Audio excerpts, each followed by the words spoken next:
Interview में, क्योंकि of record बता रहे थे मुझे मोइन कि वो जो हॉट सीट होती है वो बहुत ही आपको मतलब थोड़ा डरा भी देती है, लेकिन जब आप उस हॉट सीट पे थे, एक बार पहले ये बता दीजिए कि कौन सी हॉट सीट, कहाँ पर आप थे और कहाँ पर घबराहट होने लगती है। एक्चुअली में क्या होता है ना कि जब आप एंट्री करते हैं यूपीएससी भवन में, तो एक उनकी सेंट्रल बिल्डिंग है, तो वहाँ पे जो जिस दिन भी आपका इंटरव्यू है तो सभी लोगों को उस बिल्डिंग में बिठा दिया जाता है। मॉर्निंग शिफ्ट है या इवनिंग है, तो मॉर्निंग शिफ्ट के सभी स्टूडेंट वहाँ आकर बैठ जाते हैं। सभी को क्या है ना, वहाँ राउंड टेबल लगी हुई है जी। जितने भी यूपीएससी के बोर्ड मेंबर्स उस दिन उपस्थित होते हैं, तो उसी हिसाब से वो लोग शायद बुलाते होंगे। तो हमारे साथ 6 लोग थे, तो इसी तरीके का राउंड टेबल था, तो हम 6 लोग वहाँ बैठे हुए थे। तो वहाँ तो काफ़ी चिल माहौल रहता है, आपस में बात कर सकते हैं, न्यूज़पेपर होता है वो पढ़ सकते हैं। लेकिन जो इंटरव्यू होता है तो वो काफ़ी थोड़ा चलना पड़ता है जी। तो वहाँ से जिसकी भी बारी आती है तो उनको बुलाया जाता है कि चलिएगा आपका इंटरव्यू स्टार्ट होने वाला है। तो जिस स्टूडेंट का होता है उसको बुलाकर दूसरी साइड में जो बिल्डिंग है वहाँ लेके जाया जाता है। तो वहाँ रूम के अंदर इंटरव्यू होता है, बट उसके बाहर एक चेयर लगी हुई होती है, तो कुछ टाइम के लिए ना आपको वहाँ बैठना होता है। जैसे जो नेक्स्ट है उसको बुलाने के नेक्स्ट, जैसे मेरा इंटरव्यू हुआ है तो मेरे से पहले जिनका इंटरव्यू है तो उनका चल रहा होता है। मेरा इंटरव्यू जो होगा या मुझे जो बुलाया जाएगा वो 10 मिनट अराउंड इतने पहले बुलाकर वहाँ बिठा दिया जाता है। तो वहाँ जब आप बैठते हैं तो बहुत वो डरावना माहौल होता है। वहाँ अलग अलग तरीके के थॉट आते हैं और लोग बोलते हैं कि वो most uncomfortable chair of the world है। तो वो काफ़ी डरावना समय का एक माहौल होता है और दिमाग में तरह तरह की बातें आती हैं। और क्योंकि इंटरव्यू बराबर में ही चल रहा होता है तो कुछ हल्की फुल्की सी आवाज़ आती है कि हाँ कुछ तो पूछा जा रहा है, उतना तो पता नहीं चलता क्या है, तो वो बड़ा एक इंसान डर जाता है, पैनिक करता है। तो वो हॉट सीट में उसकी बात करता है। लेकिन जब अंदर जाते हैं, यानी कि जब इंटरव्यू शुरू होता है आप जाते हैं, इमीडिएटली जाके कंफर्टेबल हो पाते हैं या टाइम लगता है, क्योंकि 5-6 एकदम लर्नेड प्रोफेशनल लोग आपके सामने हैं?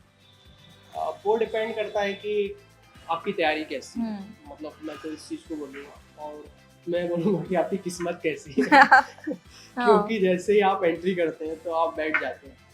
अब डिपेंड करता है कि पहला क्वेश्चन किस तरीके से आ रहा है। नॉर्मली तो सभी बोर्ड मेंबर बोलते हैं कि आप आराम से बैठिएगा और हम किसी भी तरीके से कोशिश करेंगे कि सवाल ऐसे पूछे जाएं जो आपको आए, या बहुत मतलब वो कंफर्टेबल कराने की कोशिश करते हैं।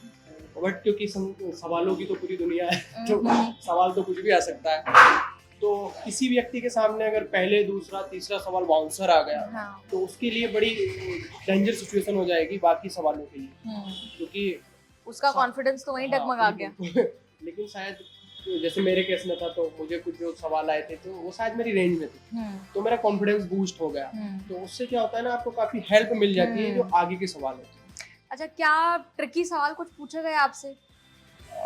ट्रिकी तो मैं नहीं कहूँगा, लेकिन मुझसे ज़्यादातर ओपिनियन बेस्ड सवाल पूछे गए और सभी एरियाज, चाहे इकोनॉमी हो, पॉलिटी हो, इंटरनेशनल रिलेशन हो, एग्रीकल्चर हो, चाहे मेरा डैक हो, तो उससे रिलेटेड सभी एरिया से सवाल पूछे गए। और सबसे अच्छी चीज़ ये थी कि उस दिन मेरा दिन था और मुझे कहीं भी सॉरी नहीं बोलना पड़ा। तो ये मेरे इंटरव्यू की सबसे अच्छी चीज़ थी और मैं बाहर निकल कर काफ़ी कॉन्फिडेंट था कि मेरे काफ़ी अच्छे मार्क्स आ जाएंगे, क्योंकि मेरा इंटरव्यू काफ़ी अच्छे से हुआ है तो, और जो रिफ्लेक्ट भी हुआ। और आपने कहा ओपिनियन बेस्ड सवाल पूछे गए, मतलब ओपिनियन बेस्ड सवाल भी आपको फंसा भी सकते हैं, क्योंकि उसमें आपकी हो सकता है जो आपकी अप्रोच टेस्ट की जा रही है, कहीं वो 0.1% भी इधर उधर उनको लगी कि ये ऐसे सोचता है, नहीं तो किस तरह के ओपिनियन बेस्ड सवाल पूछे गए?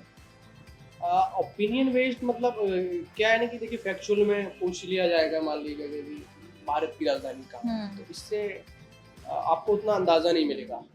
ठीक है, दिल्ली किसी को भी पता होगा तो उससे इंसान के व्यक्तित्व का परीक्षण नहीं होता।